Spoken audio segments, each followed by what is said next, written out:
분 한 분을 진심으로 환영하고요. 또 축복합니다. 우리 이 시간 가슴에 손을 얹고 이렇게 고백해 볼까요? 예수님은 나의 길 되십니다. 예수님은 나의 진리 되십니다. 예수님은 나의 생명 되십니다.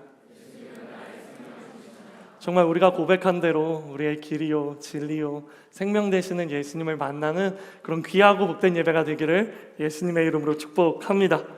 자, 오늘은요 창세기 7장 13절에서 16절 그리고 8장 15절에서 19절의 말씀을 통해서요 창세기 7장과 8장의 전체적인 내용을 살펴보며 기다림은 길을 엽니다 라는 제목으로 하나님의 은혜를 함께 나누도록 하겠습니다.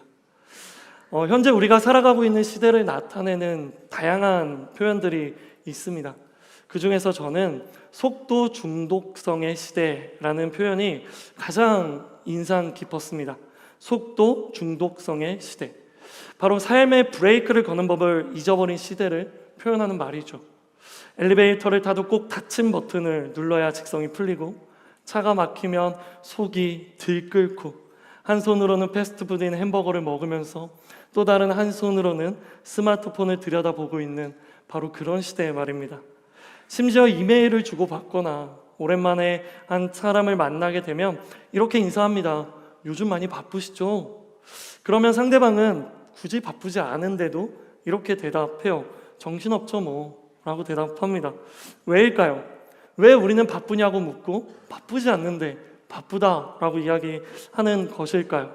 그 이유는 은근히 바쁘게 살고 있다는 사실을 내비쳐야 소위 말하는 잘 나가는 사람, 바로 잘 나가는 사람이 된 것 같다는 그 생각 때문입니다. 그렇습니다. 이처럼 한국 사회에서 바쁘다는 것은 곧 미덕이고 능력이 되었으며 느림은 실패이자 죄악으로 간주되고 있는 시대입니다. 그런데 이렇게 속도만을 추구하며 살아가고 있는 이 시대에는요 좋은 것만 있는 것이 아닙니다. 각종 부작용들이 있죠. 어떤 부작용일까요?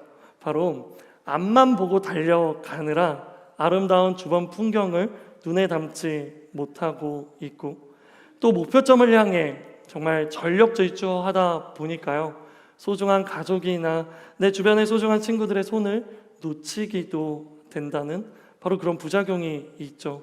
또한 사람마다 영혼의 속도가 다르고 행동의 속도가 다르고 그리고 치유의 속도가 다르다 보니 남들보다 조금만 뒤처져도 열등감에 신음하며 또 좌절감에 포기하고 있는 그런 현상들이 우리의 삶 가운데 일어나고 있다는 것입니다. 그렇게 속도의 원심력을 이기지 못하고요 튕겨져 버린 사람들은요 패배감에 휩싸여서 결국에는 스스로의 목숨을 끊는 그런 상황까지도 나아가는 것이죠. 이러한 부작용이 계속되면서 점점 많은 사람들이 이러한 아찔한 문명과 또 세태의 속도에 현기증을 느끼기 시작했습니다. 그래서 사람들은 워라벨이라는 것을 외치며 힐링을 찾게 되는 것이죠. 그렇게 패스트푸드의 대항마로 슬로우푸드가 등장하게 됐고요. 또 느림의 미학을 이야기하면서 속도에 지친 사람들의 마음을 위로해주는 그러한 책들이 서점에 가면 베스트셀러를 차지하기 시작한 것이에요.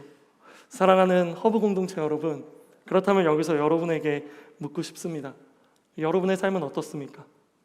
여러분의 삶은 혹시 무한 경쟁 사회 속에서 시간이 금이다 라는 생각으로 여러분도 속도 중독증에 걸려서 그렇게 거기에 빠져 살아가고 있지는 않으신가요? 여러분도 속도만을 추구하면서 비전의 핸들을 놓치고 열정의 엑셀만을 무작정 밟고 계시지는 않으신가요? 그렇게 각종 부작용에 시달리면서요 실패의 상처 또 좌절의 진물로 점점 여러분의 상처가 덧나고 있지는 않으십니까? 만약 그렇다면 기억하십시오. 속도보다 중요한 것은 방향입니다.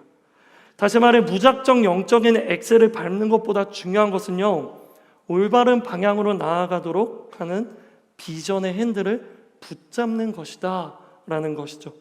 그렇다면 여기서 한 가지를 또 질문하고 싶습니다. 그렇다면 과연 우리는 어떻게 우리의 영혼이 열정의 엑셀만을 밟으며 무작정 나아가는 것이 아니라 우리의 영혼이 어떻게 비전의 핸들을 붙잡게 할 수 있을까라는 그런 질문입니다. 이에 대해 기다림의 길을 엽니다 라는 책을 쓴 강준민 목사님은 이렇게 말합니다. 우리 영혼은 세상의 속도만큼 빠른 것을 좋아하지 않습니다.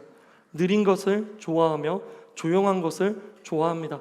그러므로 내면의 부요는 고요함 속에 있습니다.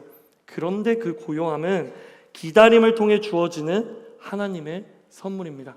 뭐라고요? 그런데 그 고요함은 기다림을 통해 주어지는 하나님의 선물이다 라고 이야기하는 것이죠.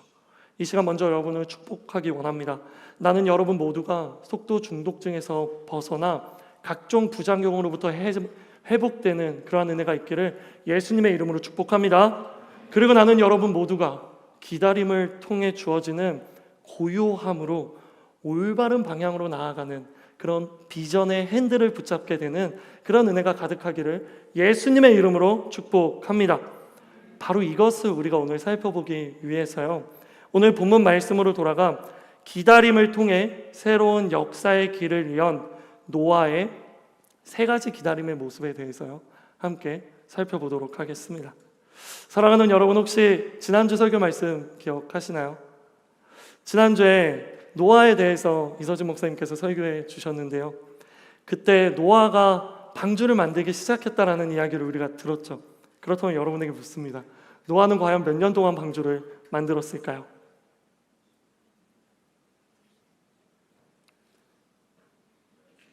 네, 노아는 총 120년 동안 방주를 만들게 되죠.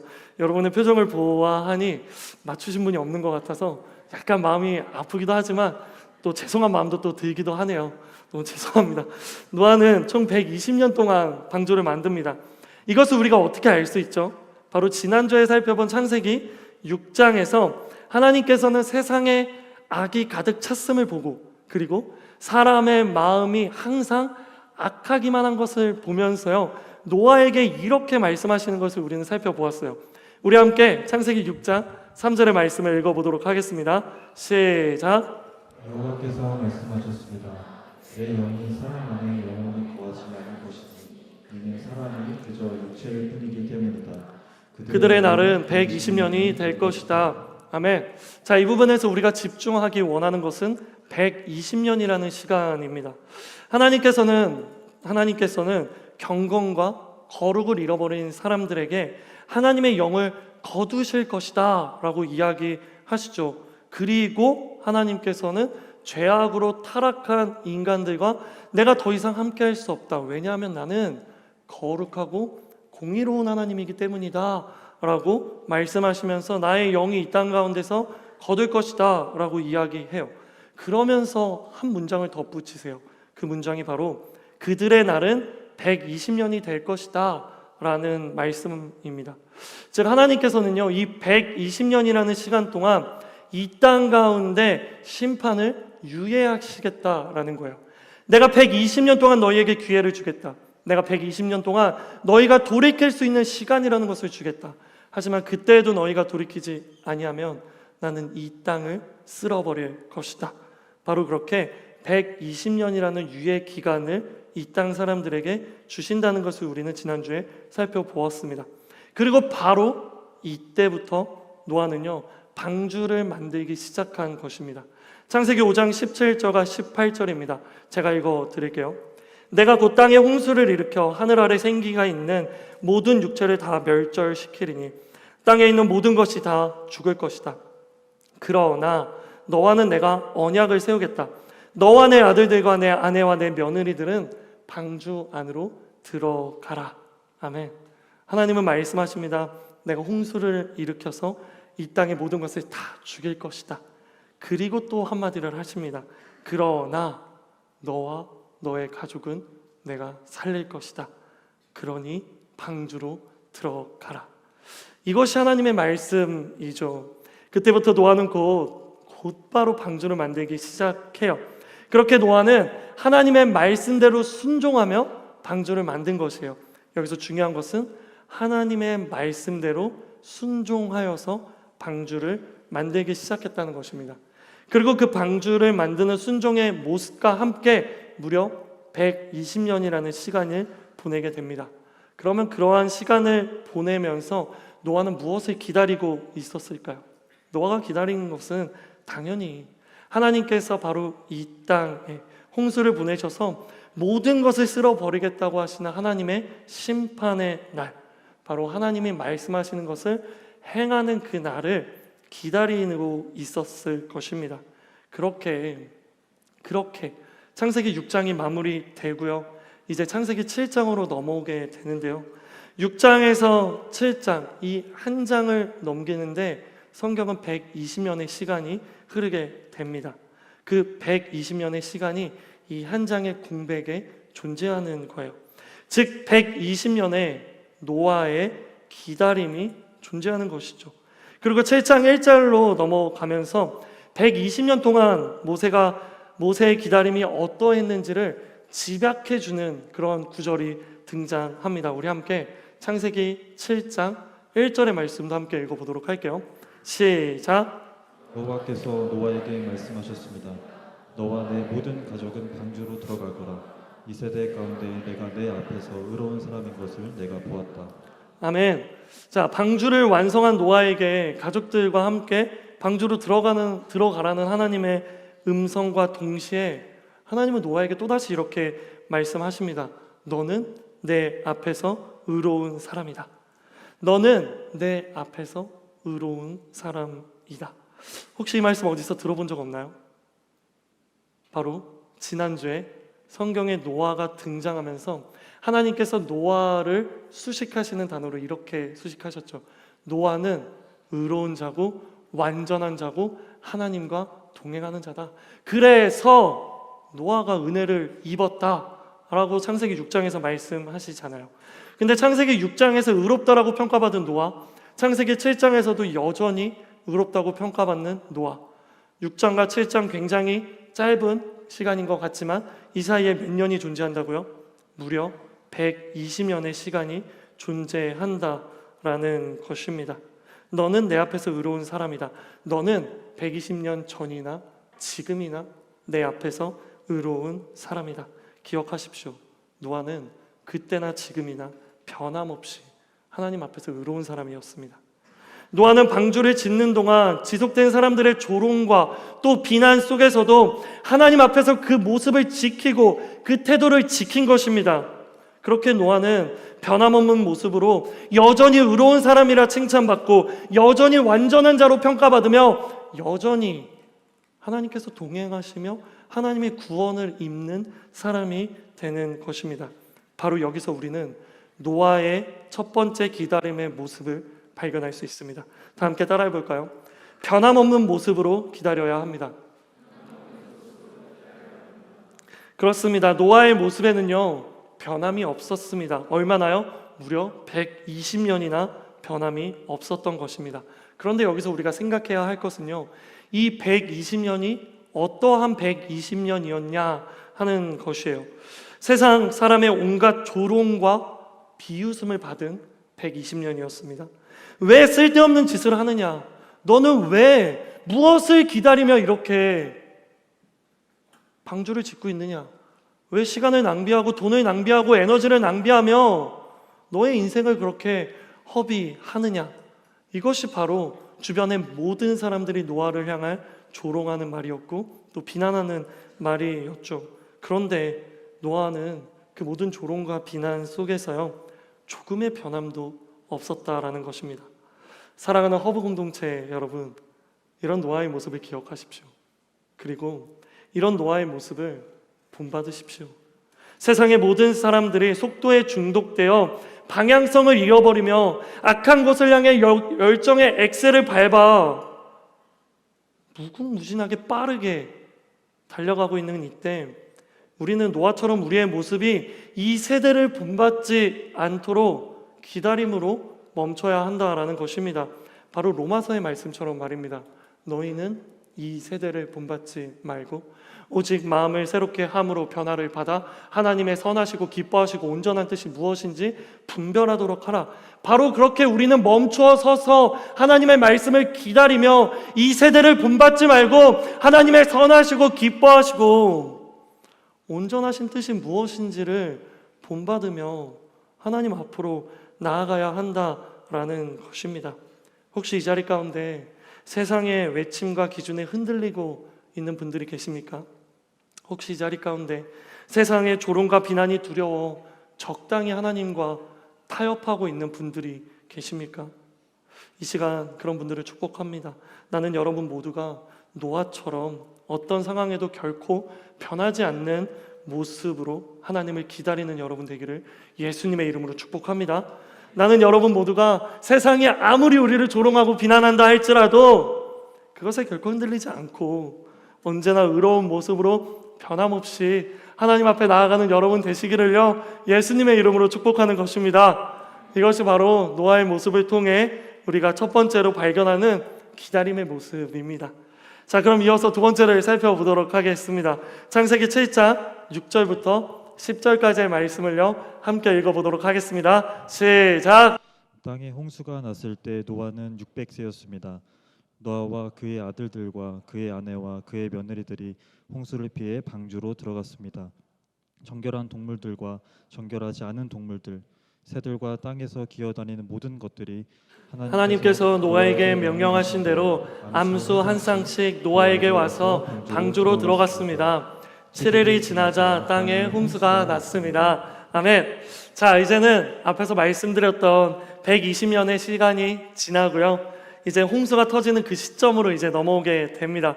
바로 노아가 600살이 된 바로 그 시점입니다. 그렇게 노아와 노아의 가족들은요 홍수를 피해서요 방주로 들어가게 됩니다.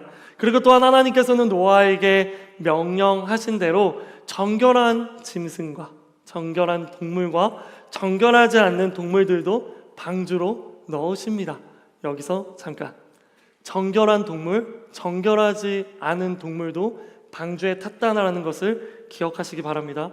이 부분에 대해서는 뒤에서 다시 다룰 건데요. 지금은 정결한 동물, 정결하지 않는 동물도 방주에 탔구나 정도만 기억해 두시고, 그리고 이후에 다시 살펴보도록 할게요. 다시 말씀으로 돌아와서 여기서 그래서 우리가 주목하기 원하는 것은요, 노아와 동물들이 모두 배에 탔는데 여전히 홍수가 나지 않았다라는 것을 우리는 살펴보기 원합니다. 그렇다면 홍수는 언제 나게 되었을까요? 우리가 방금 읽었죠. 10절에서 이렇게 기록되어 있죠.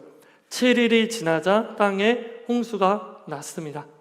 근데 노아는 언제 방주에 탔습니까? 6절, 7절, 8절, 9절에 기록되어 있죠. 9절입니다. 방주로 들어갔습니다. 들어간 이후에 며칠이라는 시간이 또 존재합니까? 7일이라는 시간이 존재하는 것이죠. 하나님의 말씀대로 노아와 그의 가족들은 방주를 지었고 그 방주를 탔습니다. 하나님이 말씀하셔서 탔습니다. 그런데 7일 동안 여전히 비는 오지 않습니다. 그런데 여전히 7일 동안 하늘은 쨍쨍하고 하늘은 맑습니다.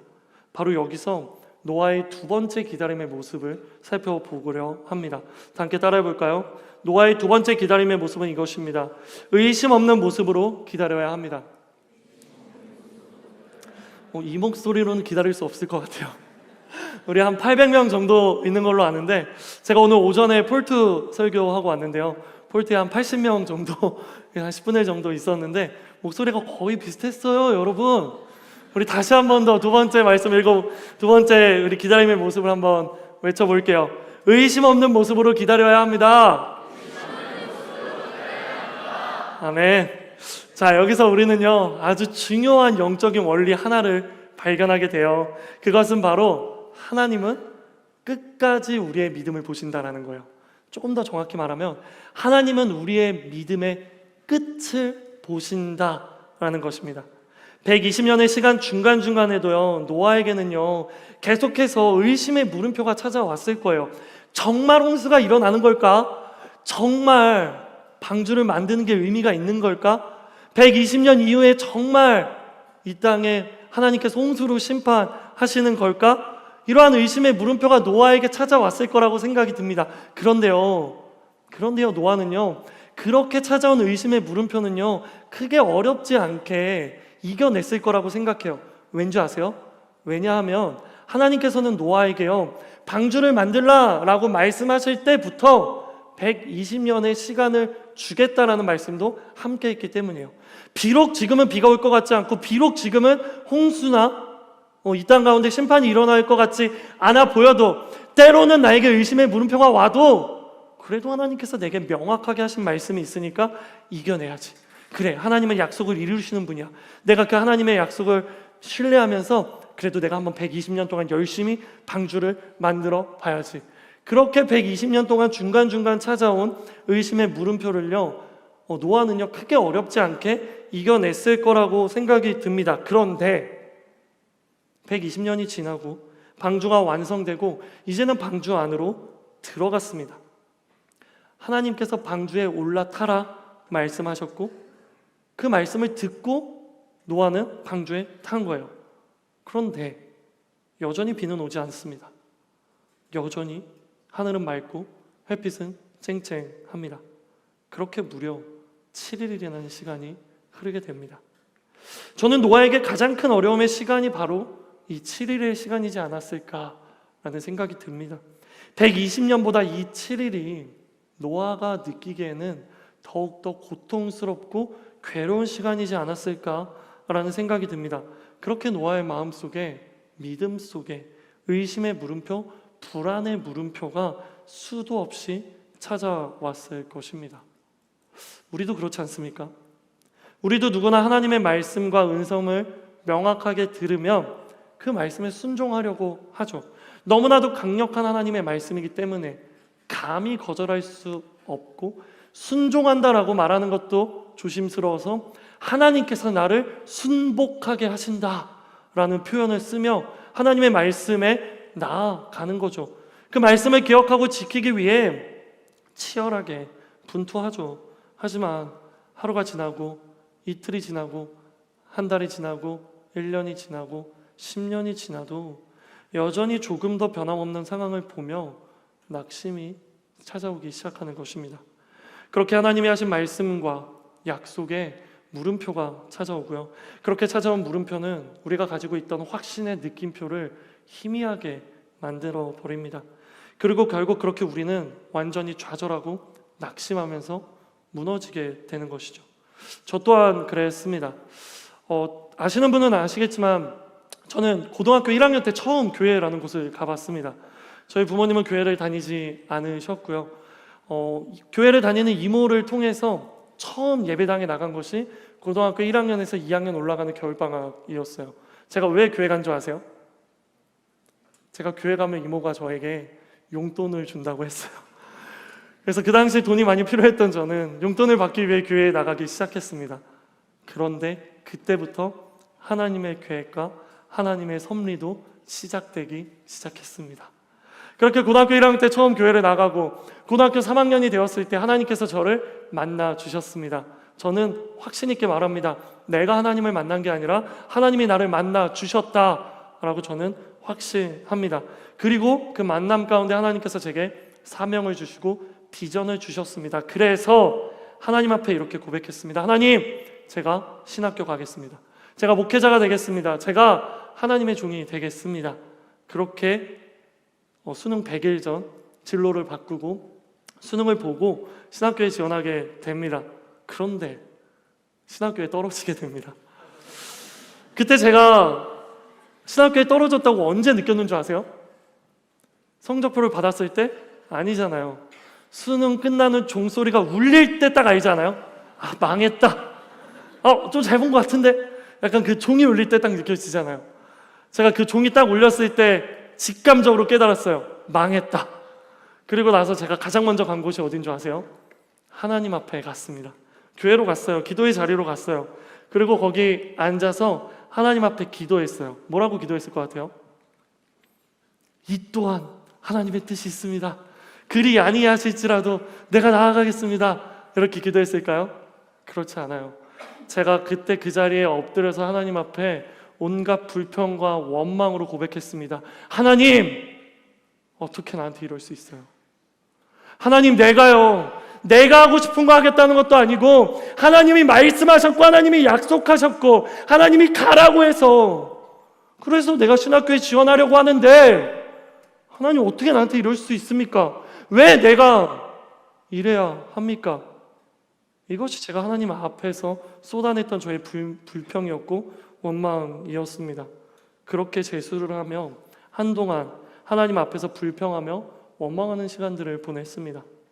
사랑하는 허브 공동체 여러분 혹시 이 가운데 가정을 위해 기도하고 계시는 분들이 있습니까? 진로와 비전을 놓고 기도하고 계시는 분들이 있습니까? 깨어진 관계의 갈등을 위해, 갈등의 회복을 위해 기도하고 계시는 분들이 있습니까? 육신의 질병, 마음의 질병을 놓고 하나님 앞에 기도하고 계시는 분들이 계십니까? 그 기도 가운데 하나님께서 응답하셔서 내가 너의 가정을 구원하겠다, 내가 너의 깨어진 관계를 회복하겠다, 내가 너의 육신의 질병을 치료하겠다, 너의 마음의 병을 내가 반드시 회복시키겠다 라고 말씀하십니다. 그런데 여전히 변하지 않는 현실이 우리의 삶 가운데 계속해서 펼쳐지는 것입니다. 그리고 그 여전히 변하지 않는 현실로 인해 우리는 괴로워하며 하나님 앞에 불평과 원망으로 나아가는 것입니다. 그렇다면 우리는 이러한 상황 가운데 무엇을 기억해야 할까요? 혹시 이런 상황 가운데 있는 분들이 계시다면 반드시 기억하십시오. 믿음은 경주가 아니라 완주입니다. 하나님은 우리의 믿음의 출발점만을 보시는 것이 아니에요. 하나님은 우리 중 누가 더 빠르게 달려가고 누가 더 선두권의 위치에 있는지를 바라보시는 분이 아닙니다. 하나님은 우리 모두가 저마다의 믿음의 마라톤에서 완주하시기를 바라시는 분입니다. 다시 말씀드립니다. 속도보다 중요한 것은 방향입니다.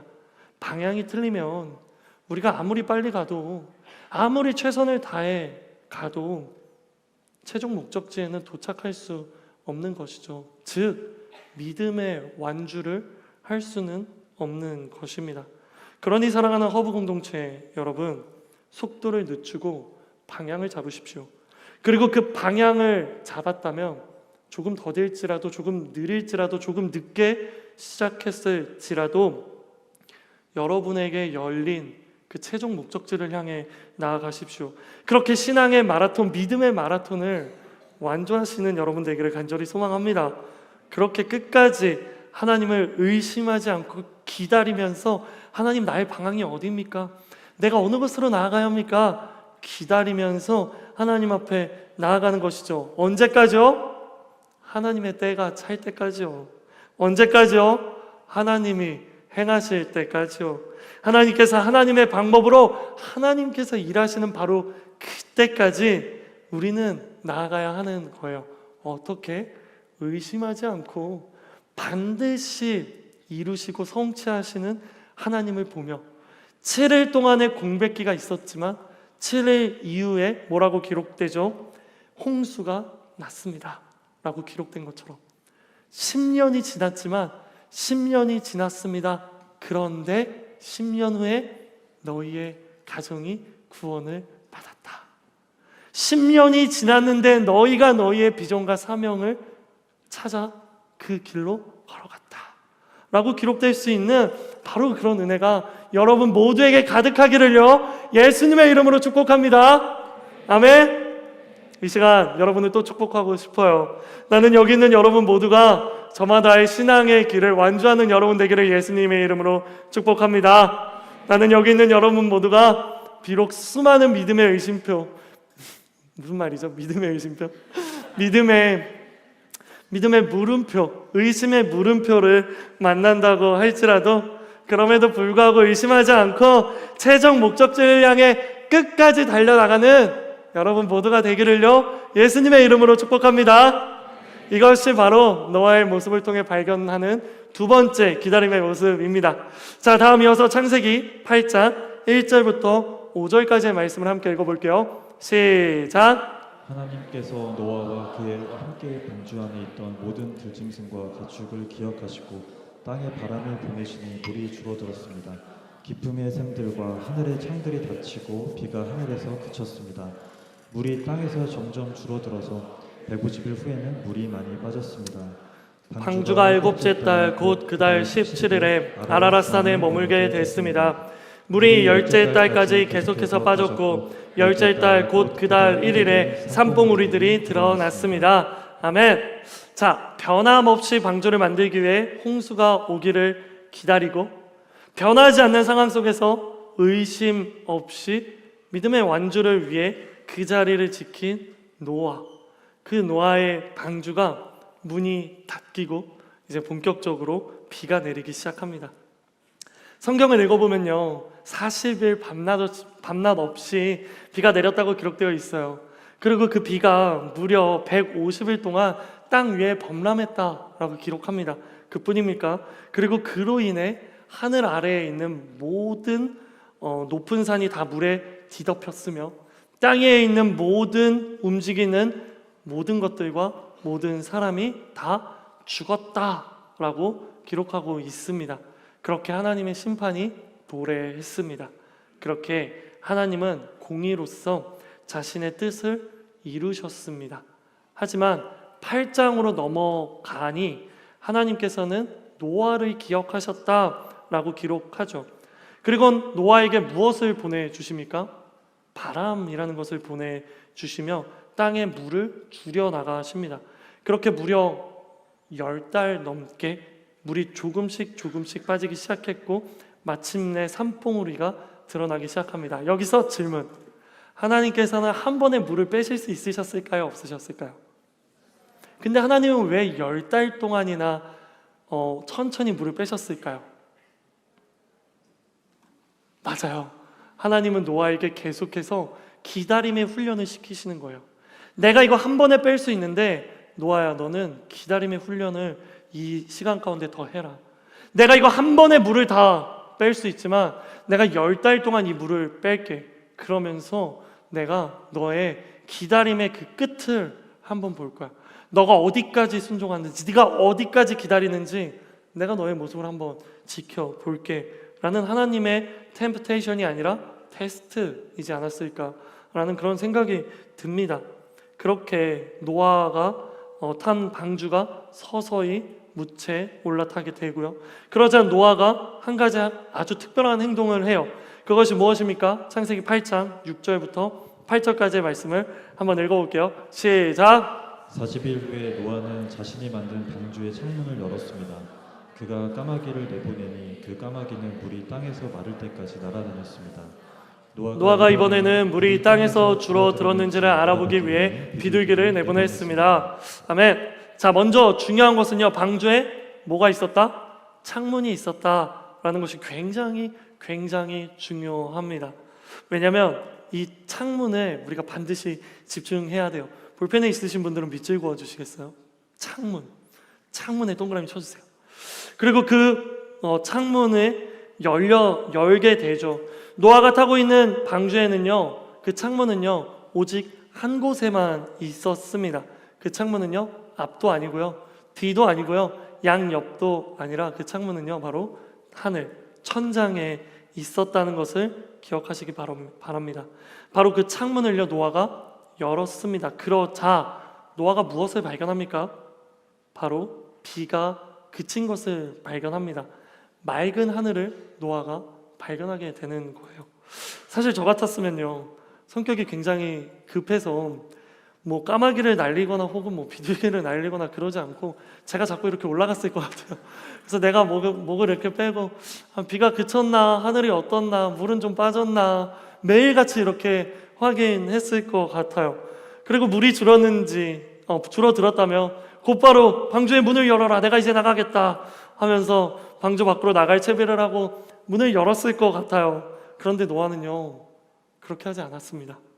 노아는 먼저 까마귀를 보내고요, 이후에는 비둘기를 내보냅니다. 바로 여기서 우리가 마지막 세 번째 노아의 기다림의 모습을 발견할 수 있습니다. 다 함께 따라해 볼까요? 서두름 없는 모습으로 기다려야 합니다. 노아는요 결코 서두르지 않았습니다. 까마귀를 보내고 비둘기를 보냈고 그 비둘기가 다시 잎사귀를 물고 돌아왔지만 노아는요 그래도 서두르지 않았습니다. 그는 결코 조급하게 행동하지 않고 마음대로 추측하지 않았다는 것입니다. 그렇다면 여기서 한 가지 질문이 들죠. 그러면 노아는 대체 지금 무엇을 기다리고 있는가? 노아는 비가 그치기를, 땅에서 물이 빠지기를 기다리고 있던 거 아닌가? 물이 빠졌고 비가 그쳤는데 노아는 왜 안 나가는 거지? 노아는 방주 안에서 무엇을 기다리는 거지? 라는 생각이 들지 않으시나요? 이에 대한 대답을 찾기 위해 다 함께 창세기 8장 13절부터 16절까지의 말씀을 읽어보도록 하겠습니다. 시작! 601년 첫째 달 곧 그 달 1일에 땅 위에 물이 말랐습니다. 노아가 방주 덮개를 열고 보니 땅이 말라 있었습니다. 둘째 달 곧 그 달 27일에 땅은 완전히 말랐습니다. 그때 하나님께서 노아에게 말씀하셨습니다. 너는 내 아내와 내 아들들과 내 며느리들과 함께 방주에서 나와라. 아멘. 자, 15절에 이렇게 기록됩니다. 하나님께서 노아에게 말씀하셨습니다. 뭐라고요? 하나님께서 노아에게 말씀하셨습니다. 15절에서 하나님께서 노아에게 말씀하세요. 근데 13절과 14절을 읽어보니 이미 비는 그쳤고 물은 빠졌고 육지는 드러나기 시작했어요. 그런데 노아는 나가지 않았어요. 무엇을 기다린 것입니까?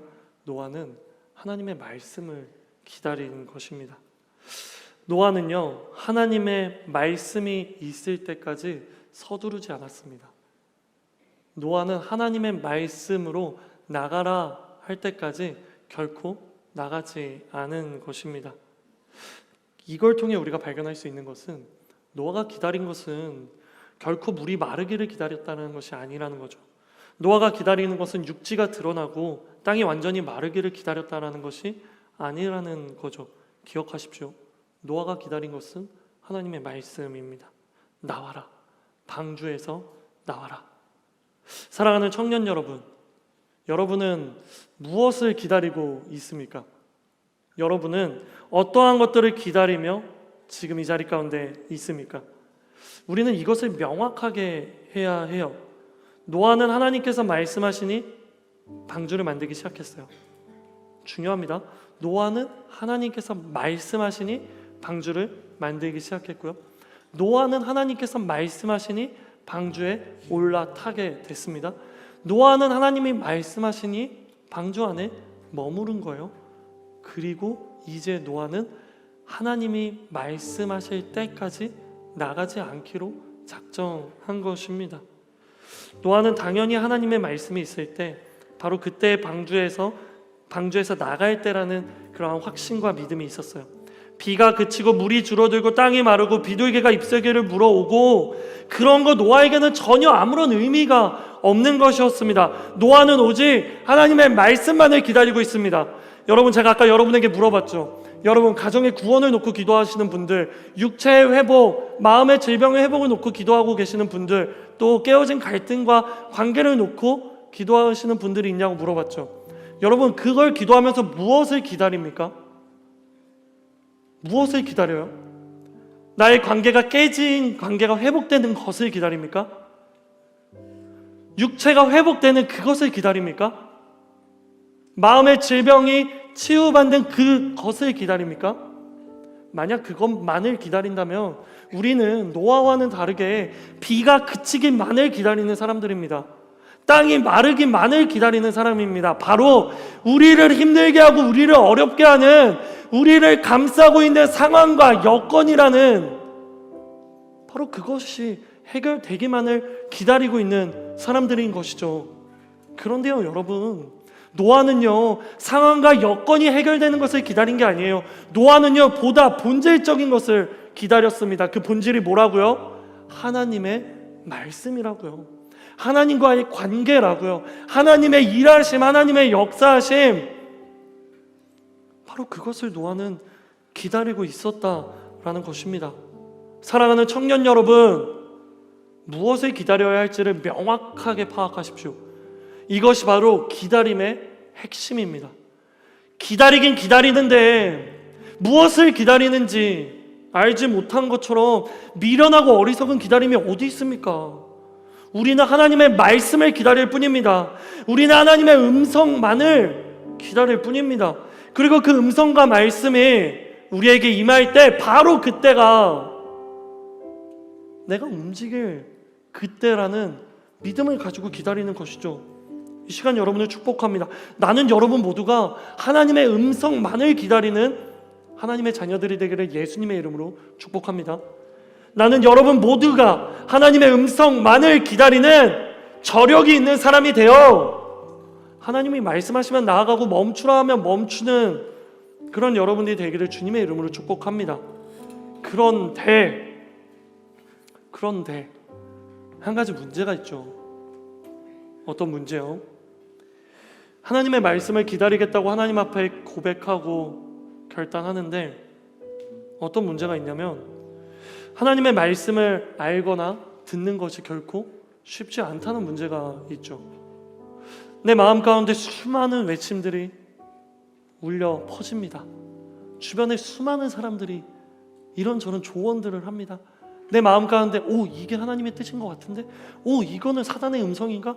분별하는 작업들이 우리의 마음 가운데 있죠. 근데 문제는 어떤 것이 진짜 하나님의 말씀인지를 알지 못하고 분별하지 못한다는 것이 우리에게 있어서 큰 문제이지 않나요?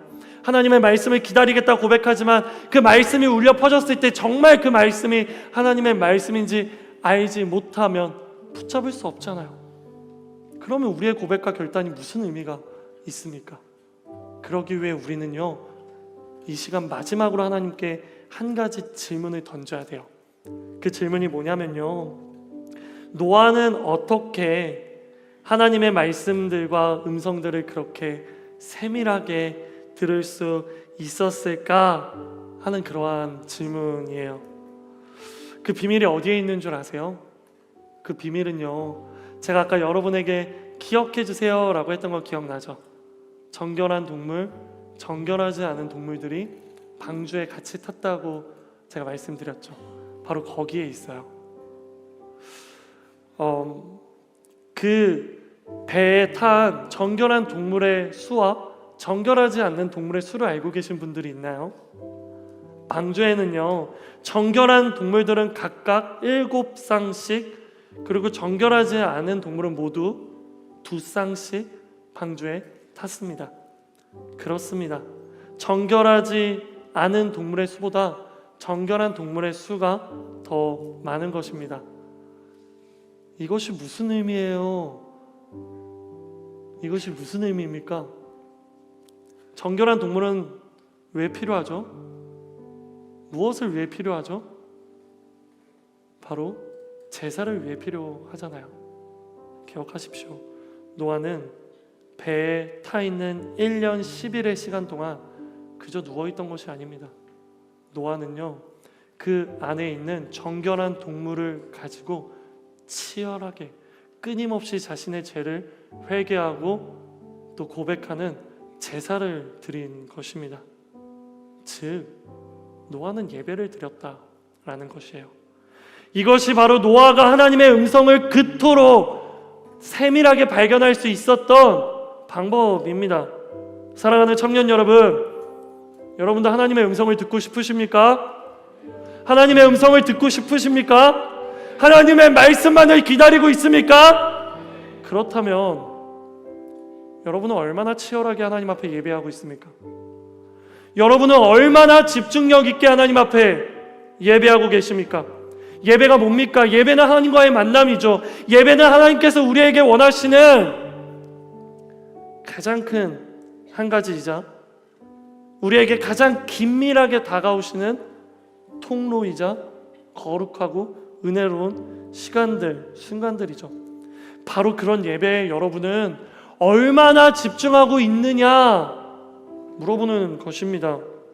나는 여기 있는 여러분 모두가 정말 예배에 집중하는 여러분 되기를 예수님의 이름으로 축복합니다. 나는 정말 여기 있는 여러분 모두가 그 어느 순간보다 뜨겁게 하나님을 예배하는 사람들이 되기를 예수님의 이름으로 축복합니다.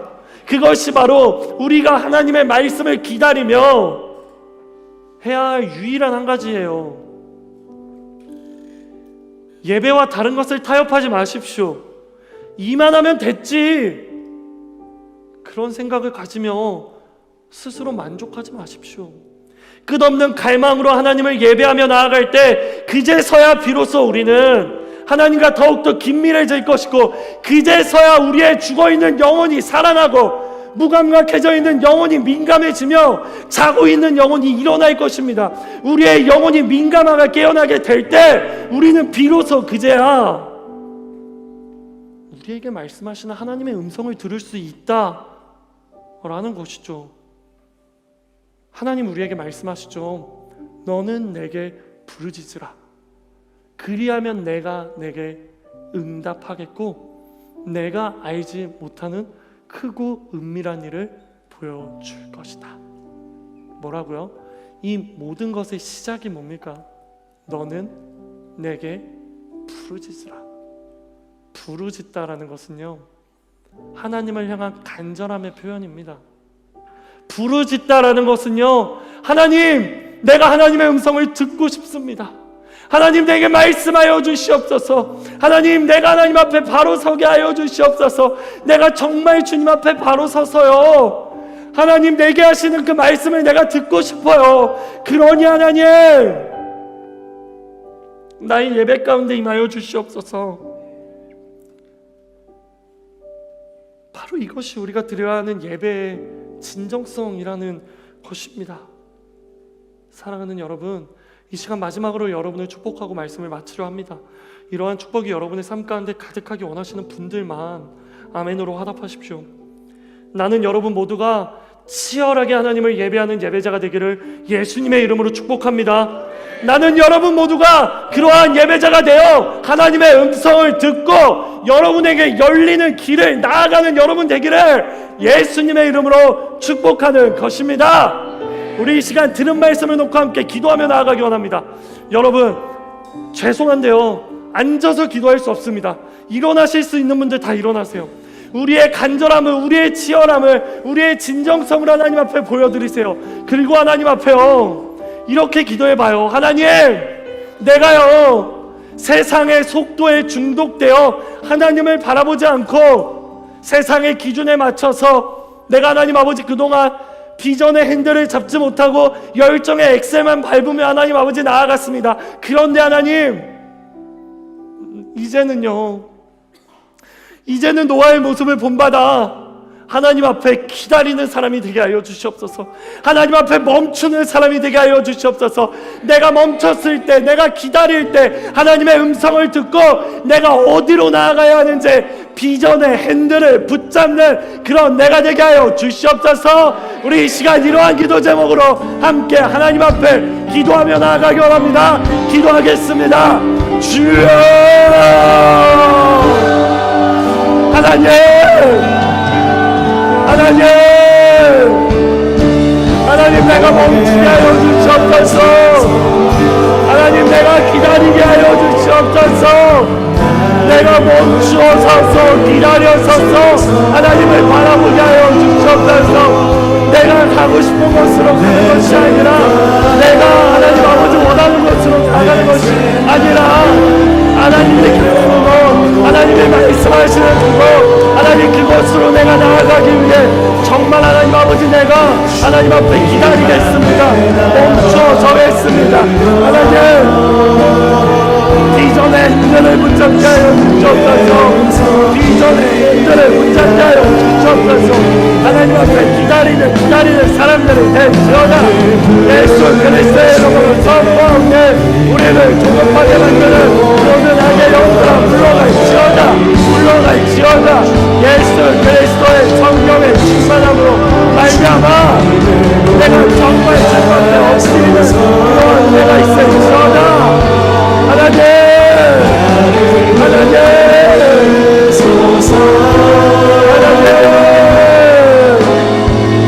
하나님 아버지, 하나님 내가 정말 하나님 앞에 기다리게 하여, 내가 정말 하나님 앞에 기다리게 하여 주옵소서. 정말 하나님 앞에 기다리며 하나님을 바라보며 나아가는 하나님 그런 내가 되게 하여 주옵소서.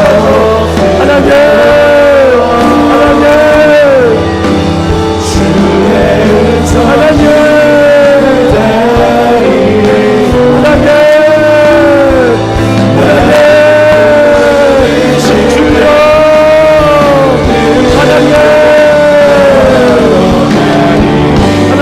기다림의 저력을 주시옵소서. 기다림의 저력을 주시옵소서. 우리가 하나님 앞에 진짜 기다리며 진짜 하나님 앞에 나아가는 우리 모두가 되게 하여 주시옵소서. 하나님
우리 이 시간 한 번 더 기도하며 나아가기 원합니다. 사랑하는 여러분, 여러분이 진짜 기다리고 구하는 것은 무엇입니까? 여러분의 상황과 환경의 변화입니까? 여러분의 기도 제목의 성취입니까? 이 시간 간절히 바라옵기는 상황과 여건의 변화 같은 비본적인 것보다 하나님 그분 자체를 구하십시오. 하나님의 음성을 구합니다. 하나님의 말씀을 구합니다. 하나님 그분 자체를 구합니다. 노아는 의로운 자고 완전한 자고 하나님과 동행하는 자였습니다. 그렇기 때문에 노아에게 홍수는 그 어떤 어려움도 되지 않은 것입니다. 문제와 상황을 해결해 달라고 기도하는 것보다 하나님 나와 함께하여 주시옵소서. 하나님 내게 말씀하여 주시옵소서. 하나님 나와 함께 하시면 문제는 더 이상 문제가 아닙니다. 갈등은 더 이상 갈등이 아닙니다. 이러한 믿음을 가지고 우리 이 시간 하나님 그분만을 구하는 기도로 나아갈 때 주님 이름 한 번 부르며 하나님 앞에 기도하며 나아가기 원합니다. 기도하겠습니다. 주여 하나님,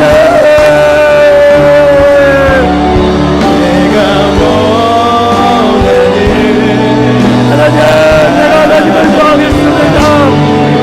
하나님을 구하는 청년들이 되게 하여 주시옵소서.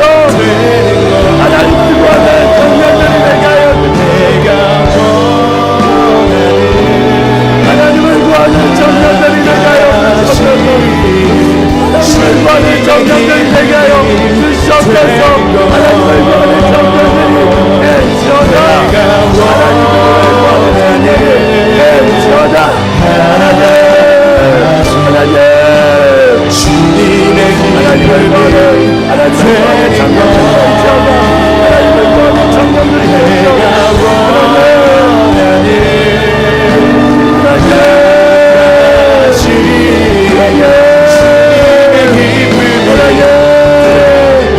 하나님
우리 이 시간 마지막으로 한 번 더 기도하며 나아가기 원합니다. 마지막으로 기도할 때 하나님의 음성을 기억하십시오. 너는 내게 부르짖으라. 그리하면 내가 내게 응답하겠고 내가 알지 못하는 크고 은밀한 일을 내게 보여줄 것이다. 우리 이 시간 하나님 앞에 기도하며 나아갈 때 하나님, 내가 하나님을 부르짖을 수 있는 간절함을 주시옵소서. 내가 치열하게 하나님을 예배하는 사람이 되게 하여 주시옵소서. 나의 모든 것을 걸고 하나님 앞에 예배하는 예배자가 되었을 때 하나님 내게 말씀하여 주시옵소서. 우리 마지막으로 기도하며 나아갈 때 주님의 이름 한번 부르고 기도하도록 하겠습니다. 기도하겠습니다. 주여,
예수님이 말씀하셨습니다.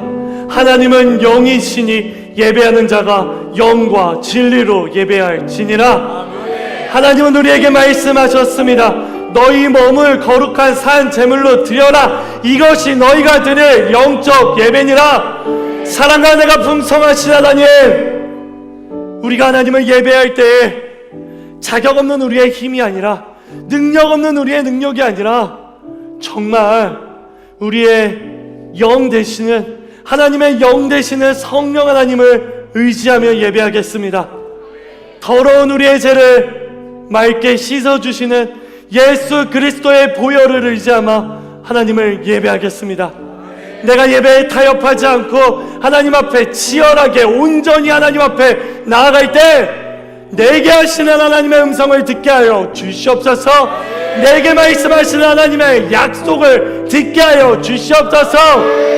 그 약속을 붙들고 그 말씀을 붙들고 하나님이 열어주시는 그 한 걸음 한 걸음을 묵묵히 겸손하게 걸어나가는 하나님 우리 허브 공동체 되게 하여 주시옵소서.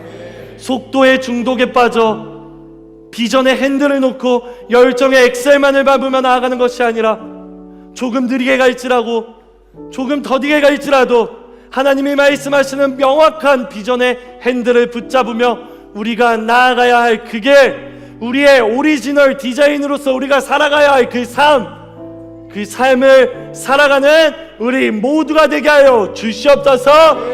반드시 그렇게 하실 주님을 찬양하오며 이 모든 말씀, 우리를 구원하신 우리의 길이요 진리요 생명 되시는 예수님의 이름으로 기도드립니다. 아멘. 우리 이 시간 하나님께 감사와 찬양과 영광의 박수 올려드리도록 하겠습니다. 네, 이 시간 잠깐 자리에 앉아주시기 바랍니다. 이어서 오늘의 교회는요, 매달 둘째 주에 마음을 구별하여 비전헌금을 드리는 시간을 갖습니다. 이번 달 비전헌금은 한국교회 선교사님들을 양성해온 한국선교훈련원 GMTC를 위해 드려집니다. GMTC에서는요, 특별히 선교사님의 훈련 공간이자 또 삶의 터전으로 사용해온 생활관 리모델링을 준비하고 있는데요, 선교사님들이 더욱더 편안하게 그리고 충만하게 이렇게 쉬실 수 있는 그 생활관의 리모델링을 위해 이번 달 비전헌금이 드려집니다. 준비된 영상을 보시고 하나님께서 마음을 주시거나 어떤 감동을 주시는 분들은 또 비전헌금으로 함께 주시기 바랍니다. 아픔 많은 세상에 주의 복음 듣고 부르신 그 당시 하영정 목사님과 같이 의논을 하면서 학생 단체들을 키워도 그들이 선교에 나갈 사람들인데 훈련시키지 않고 보내면 안 된다. 훈련원을 하나를 세워야 된다.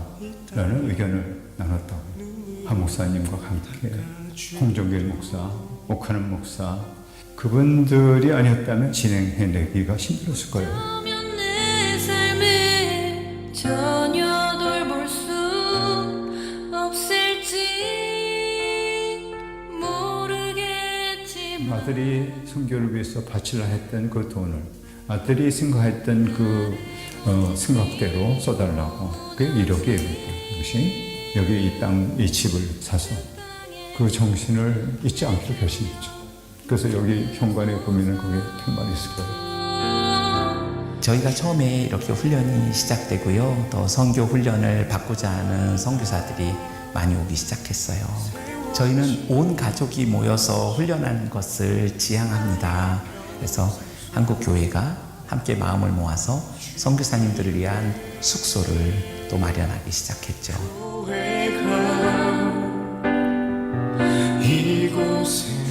저는 1993년도에 온누리교회에 왔고요. 이제 선교사 지망생으로 지원을 했었는데 하 목사님께서 우리 황정영 목사님과 저를 GMTC에 보내서 선교 훈련을 받게 했는데, 다른 선교 훈련원과 차별되어지는 가장 큰 것 중에 하나는 이 가족이 다 같이 들어가서 훈련을 받아야 됩니다. 그래서 공동체 생활을 해야 되는 게 가장 힘들기도 하지만 가장 좋은 훈련이 되는 거가, 선교지에 가서는 선교사님만 사는 게 아니라 그 가족이 살기 때문에 선교지로 가게 됐었을 때 아이들이 어렸지만 그래도 아이들도 그런 마음의 준비를 할 수 있는 부분이 아주 좋았던 것 같습니다.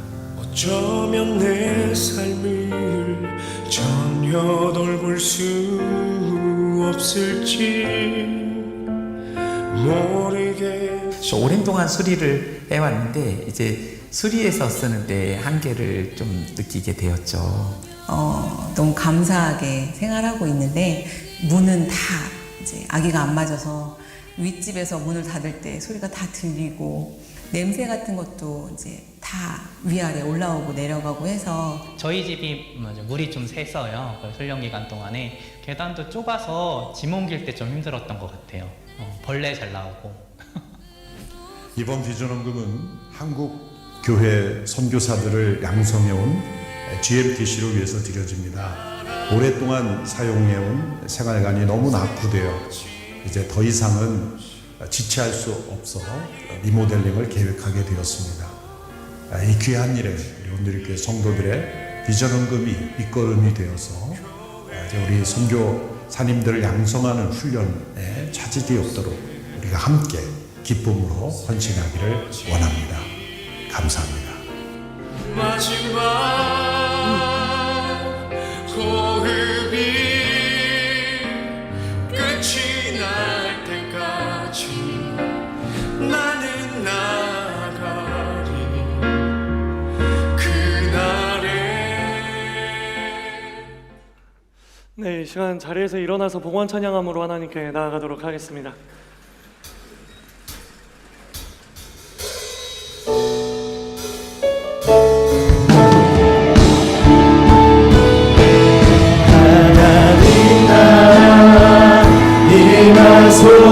임하소서 영광과 존귀 능력과 위엄 놀라운 사랑의 기적의 하나님 지금 이곳에 오소서. 하나님 나라 임하소서 영광과 존귀 능력과 위엄 놀라운 사랑의 기적의 하나님 지금 이곳에 오소서.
주기도문함으로 모든 예배를 마치도록 하겠습니다. 하늘에 계신 우리 아버지, 아버지의 이름을 거룩하게 하시며 아버지의 나라가 오게 하시며 아버지의 뜻이 하늘에서와 같이 땅에서도 이루어지게 하소서. 오늘 우리에게 일용할 양식을 주시고 우리가 우리에게 잘못한 사람을 용서하여 준 것 같이 우리 죄를 용서하여 주시고 우리를 시험에 빠지지 않게 하시고 악에서 구하소서. 나라와 권능과 영광이 영원히 아버지의 것입니다. 아멘. 우리 하나님